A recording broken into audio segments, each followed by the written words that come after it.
this is session 7 of our Introduction to Christian Life Coaching based upon the book Balanced Life. Hey, we've covered a lot of material so far, and I know it's kind of whirlwind, but it's designed that way because you can do your own reading, you can do additional study, and we have additional courses, of course, to follow, leading you towards your certification.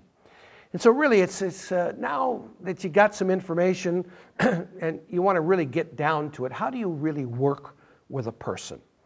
Well, one of my other books I've written is called Crisis Counseling, and I deal with the ABCD method of dealing with a crisis, but the same basic principles also work in the coaching process.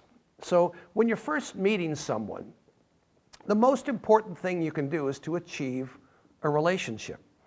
Now, in a crisis, that's very quickly. You have to somehow quickly connect with someone so that they feel that they can trust you, at least for the moment.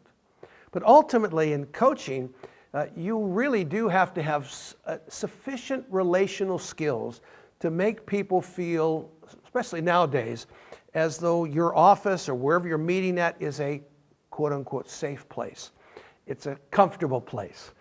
Not necessarily their happy place, but it's a place that they know that what they talk about will be kept confidential and that you are a part of now their team to help them achieve their goals.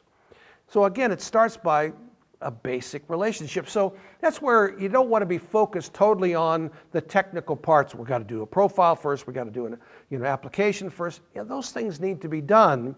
But they can be done kind of in the course of developing a relationship. And part of it is being vulnerable enough to share a bit about yourself.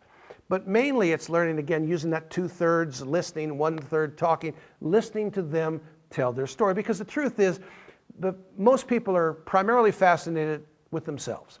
And they love telling their own story. So give them opportunity to do that, but be willing also to share some of who you are so that you can connect with them so they can feel a bit relaxed and so that they begin the process of trusting you. So number 1 is, again, achieve a relationship. Number 2 then is, let's boil down the problem. Now again, the problem is not the person, even if the problem is the person. The problem is the problem, and the problem, if you will, is the goal.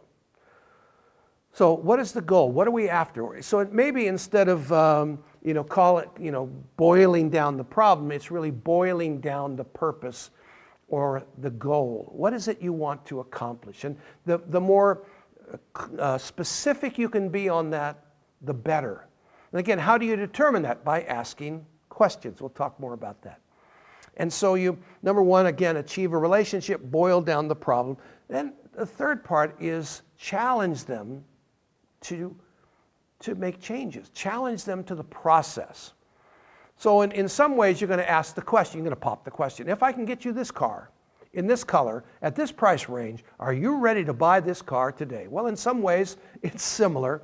It's kind of if we can come up with a plan, if we can come up with a strategy, are you willing to commit yourself to the process of change? And part of course, commitment is the willingness to pay for the time and your expertise. When you haven't gone through this training for nothing, it's cost you money. And the time that they spend with you, it's the whole concept of implied value. If something is free, it isn't worth much, if anything at all. So charging appropriate fees, we'll talk about that as we get to the end of our certification course on how to start a counseling or coaching, practice. You'll hear more about costing your time and all of that. But your time is valuable.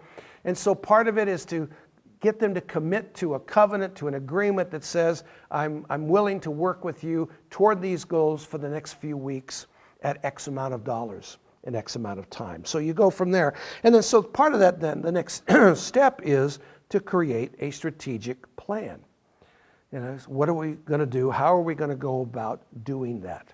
And so the focus is not so much on changing past behaviors, but again, making adjustments to present thinking and actions that will lead to different outcomes in their life. And so the goal is to then begin to ask those creative questions.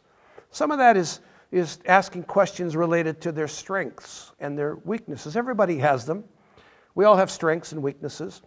And so learning a bit about that, especially in the early part of the coaching process, is very important, because you can build on strengths, and again, you can minimize weaknesses. You can help them by asking questions about their dreams and their desires. And all of that becomes an important part of the initial phase of coaching and mentoring. Ask questions about their values. What are they passionate about? How are they unique? What are the principles that guide their life? And if they're a believer, what kind of believer? I don't mean what denomination, but are they truly committed? Are they, kind of more cultural Christian, if you will? All of these things become important. And then helping them to develop then, taking those questions and develop then a strategic plan that they begin to work from and toward. Now, as I mentioned in our last session, there's heart and head and hands. And really what we're looking at, again from 1 Timothy chapter 1, verse 5, the goal of instruction. What we have when we're coaching people is they have determined to place their heart into our hands.